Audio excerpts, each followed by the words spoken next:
For years, the Houthis have waged a guerrilla war to control the strategic country of Yemen.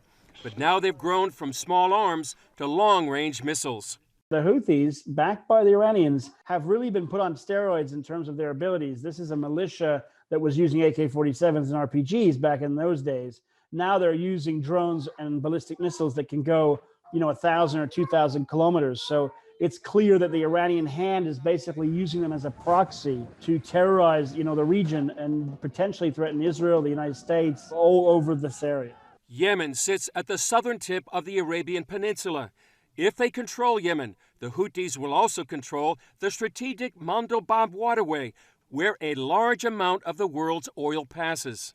They also pose a serious threat to their Arab neighbors. The Houthi missiles traveled nearly 900 miles before hitting their targets in the UAE. This satellite image shows the damage. And after the attack, the Houthis boasted about attacking the American allies. And they sent a message to both Israel and the UAE by launching missiles during the historic visit by Israeli President Isaac Herzog.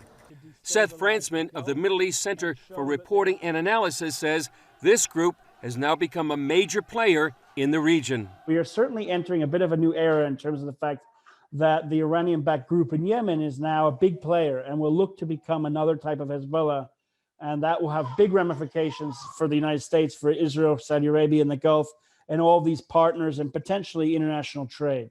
Some fear it could be a dangerous turning point for the Middle East.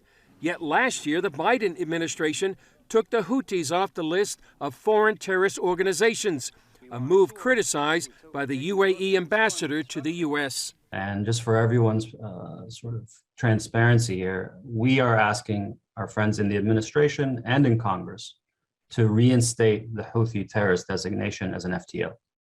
I think the case speaks for itself.